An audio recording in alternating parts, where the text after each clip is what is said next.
kamusta po mga ka-Streetwise? Ako po si Takeru Miyamoto at welcome po sa aking munting channel. So mga kababayan, no, alam naman po natin kanina no, na yung nangyari nga, na nagkaroon na po ng ceremony na si Bonoan po bumaba na po sa pwesto at si Vince Dizon na nga po yung bagong DPWH Secretary. So ngayon, meron sinasabi si Vince Dizon ngayon dito.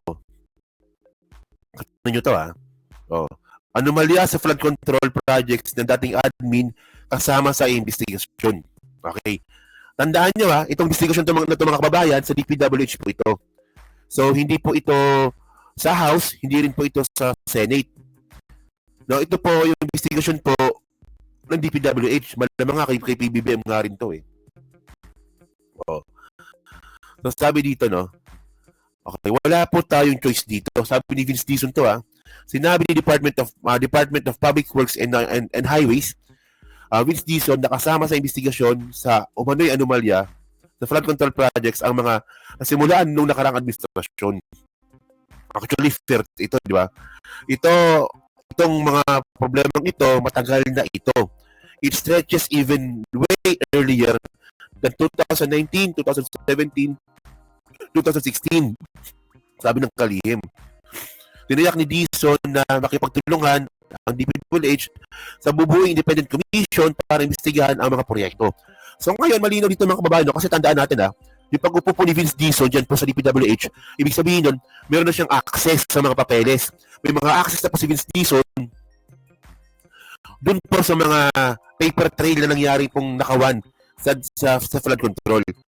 Kaya nga, napakagandang ginawa nga po ni Vince Dizon na pinag-courtesy resignation niya yung mga tauhan niya sa DPWH para kahit paano maprotektahan niya itong mga ebidensya nga mayroon dyan sa loob. Tingnan natin kung baka mamaya may makalusot pa, di ba? So ngayon, mga kababayan, alam naman po natin talaga na nagsimula itong malaki ang nakawan po sa DPWH matagal na. Pero mas lalo po itong lumala anong panahon nga po ni Digong. So actually, ito pinapakita ko lagi, hindi ako masasakong hindi ipakita ito sa inyo So, ano ba yun? Trading economics. Kaya nga, economics. Philippines.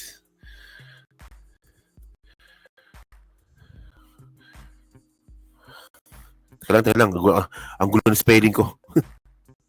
Bobo talaga spelling. Corruption. Ano ba yun? Dati sigat may point na corruption lang natato Ayun, di ba?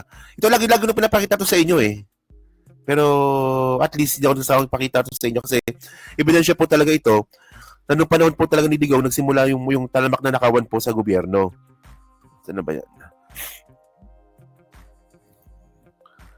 Ito yan Di ba? Sinasabi niya, di ba? From 2017, 2019, 2020, hanggang 2021 nga yan, Ayan, di ba? Ito yan So, matindi po talaga yung nangyari nakawan nga po kay Digong noon. So, ang nangyari dito, naging kultura na po talaga. Yung nakawan po, at ito po yung minananala po ni PBBM. Kaya nga sabi ng mga bobong mga DDS na palpak si Presidente Bongbong Marcos kasi nga daw nangyari yung flood control scandal. Puta pa noon pa nga ni Digong yan Kasi una sa lahat mga ka-streetwise, yung mga dapat na hindi i-promote, pin-promote. Patulad nga po kanina ni ni Henry Alcantara. Bilyar nag-promote sa controversial na DPWH District Engineer ng Bulacan. Si Alcantara yan sabi dito. Wait lang sabi dito. Yan, sabi dito. Si dating DPWH secretary at ngayon senador Mark Villar ang nag-promote na maging district engineer si Henry Alcantara na iniuugnay sa mga controversial na flood control project sa Bulacan. Okay, sa pagdinig ng House Infrastructure Infra Committee nitong Martes, ginit ni Deputy Speaker ng Union Paulo Ortega ang kahalagahan na malaman ng origin story. Sa pagtatanong ni Ortega, kinumpirma ni Alcantara na siya ay nagsimula bilang isang job order employee ng DPWH noong 1994. 1994, panahon ni Ramos. O saan kayo nag-umpisa na maging DE, District Engineer? Saang lugar? Tanong ni Ortega. So, sagot naman ni Alcantara, sa Bulacan. O, di ba? So, sa Bulacan, nung panahon nga po ni Mark Villar. O, di ba? So, kasi kanina nandun ako kanina sa hearing eh. Alam nyo, no? Alam nyo yung palusot ni Alcantara. Ang sabi ni Alcantara, nagkamali daw po siya. Kasi, umasa lang daw po siya sa mga tauhan niya. So, pag sinabi ng tauhan niya na, engineer, ito yung gagawin natin. Pirmahan mo to, pipirma na lang daw siya kasi mataas daw po yung tiwala niya sa mga tauhan niya. O engineer, okay na yung project doon sa ganung lugar. O pirmahan mo na to, okay na rin daw po yan. Ganun daw nangyari. No? No, in the first place po, bullshit po yun. Kasi una sa lahat, ba't di mo chine-check? At pangalawa, dapat kasi mga kababayan, no, kung ako congressman ako, nung ganun po yung sinabi ni Alcantara na ang may kasalanan, yung mga tauhan niya, ang dapat na tanong ko nga dito kay Alcantara, na anong ginawa mo sa mga tauhan mo ngayon? Sinibak mo ba? Kinasuhan mo ba? Kasi pag hindi mo kinasuhan yan, ibig sabihin nun, o di mo sinibak, o di mo man ginawan ng parusa yung mga yan. Diba? Isipin talaga ng mga tao, kasabwat ka. Diba nakita nyo kanino, diba? Yung palusot ni Alcantara, diba? O, kung ako nga lang congressman, papatawag ko rin yung mga tauhan na yon. Oh. So, pati si Mark Villar, diba? Isipin nyo, si Mark Villar, siya yung unang-unang in-appoint ni Digong. Oh. So, actually, may video pa ata dito. Tinan ko, para makuha natin yung natin dito. So, may video nga dito. Ito yung nangyari kanina eh. Ito. Saan kayo nag-umpisang maging DE, sir? Saan lugar? Diyan lang po sa Bulacan, Your Honor. Sa Bulacan. But before that, you were in Nueva Ecija. Tama po ba, sir? I was Assistant District Engineer in Nueva Ecija, I think. Anong taon po kayo nasa Bulacan, sir? If you can still recall. 2019, Your Honor. 2019 up to the bago po kayo nalipat ng bagong assignment. Tama po ba, sir? Yes, Your Honor. So, 2019 up to 2025. Early Yes, Your Honor. Tama po. Ito po ba do you recognize this special order, sir? Ito po ba yung special order designating you sa iyong assignment po sa Bulacan? Pwede pong pa-flash yung special order.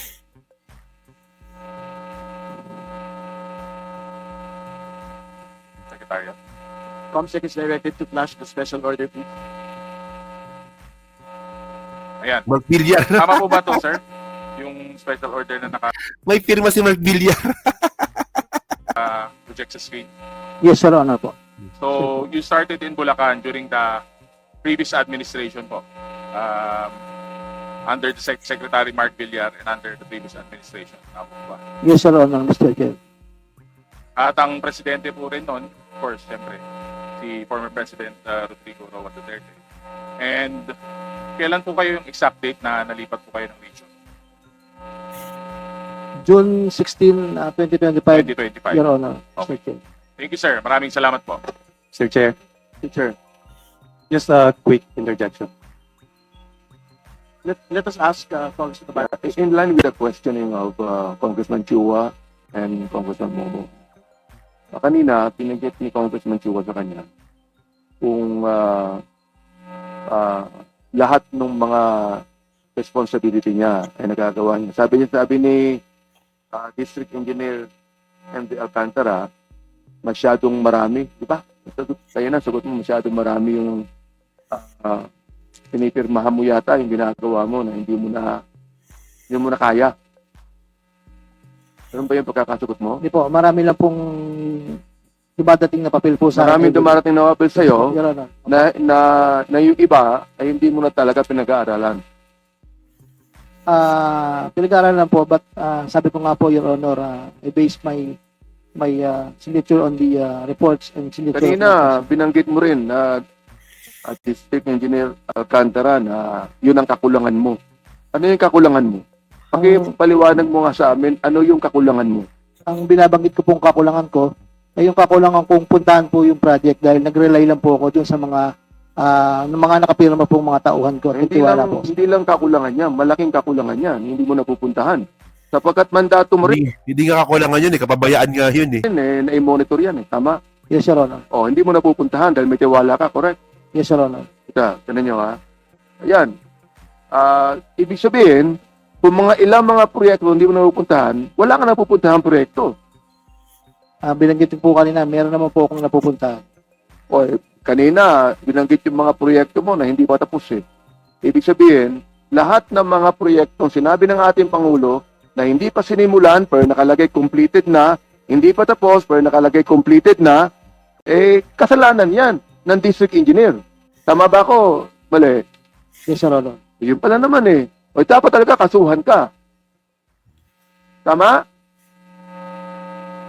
Tama ba ako mali? Yes, Your Honor. Yun. Ngayon, teka, ikaw pa, sabi dito, you rose from the ranks, di ba?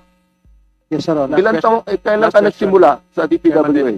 1994 po, Your Honor. 1994. Kailan ka naging district engineer? 2019, Your Honor. 2019 ka naging district engineer. Yes, Your Honor. Sino ang nag-assign sa'yo to be a district engineer? The former Secretary Mark Villar, Your Honor. Secretary Mark Villar. Yes, Your Honor. Ano bang ibig sabihin nun? Malakas ka ba kay Secretary Mark Villar o ikaw lamang ay tamang tao na ilagay dyan? Nag-apply lang po ako, Your Honor, that time. Nag-apply ka. Yes, Your Wala sa nag-apply ka. So, tanga pala si Mark Villar, no? Tanga pala siya mamili ng tao, no? Tanga pala siya mag-hire. Isipin nyo, tanga no? Isipin mo, isa sa pinakamayaman na pamilya sa buong mundo, bobo mag-hire ng tao. Kasi, bilang isang negosyante, isa sa mga ano mo yan isa sa mga talent mo dapat yan marunong ka at saka magaling kang mag-hire ng tao magaling kang magkilatis di ba? Isipin mo yun, no? Nakalusot yun. No, nung nag-apply sa'yo, nagnakaw lang. Ang point ko nga dito mga babayan, so paano yun? Ganun din ba mag-hire yung negosyo ng mga bilyar? No? I-hire lang nila para magnakaw? O, di ba? Kaya ko lang, no? So ngayon mga ka-streetwise, no? So ang point ngayon natin dito, hindi talaga pwedeng hindi madawit dito si Mark Villar. No? So ang abangan ngayon natin dito, kung ano ba ang mangyayari kapag natuloy na nga po itong investigasyon nga po ng DPWH, nakatulong nga po nung independent commission nga na binuo ni PBBM. So ano na mangyayari dito kapag nakita nga po na mayroon pong kinalaman si Mark Villar dito? So paano yon? O, di ba? So kayo ba, naniniwala ba kayo na posibleng mayroong mapanagot dito sa investigasyon po na mangyayari? Especially nga po ngayon na pati rin pala ng panahon ni Digong, iimbestigahan din. No? So yun lang yung topic natin doon. sa pagkabit ng po sa babat, binabasa ko pong lahat yan. At syempre yan, Steam Replay, palike, pa-subscribe. Hindi makalimutan pa share na po ng video po na to. So thank you mga streetwise, no? So kita na lang ulit tayo sana bukas. So salamat po, no? Thank you po, no? Yan, so salamat. So hello po kay Kuya Edel, hello po kay Jeffrey Tison, hello po, no? Kay Alfonso Tan, hello po kay Jeffrey Tison. Ay, kalang. Hindi ako naka-streamer ako Mamaya kung mabigat ng jacket mamaya, no? So, hello po kay Lucia Medina. Maraming salamat. Yan, okay na po. So, thank you po, no, sa pagsama po sa akin sa loob nga po ng 2 oras, no? So, yan, pahinga na po tayo. Salamat po sa inyo lahat. Thank you po. Salamat po. Thank you po.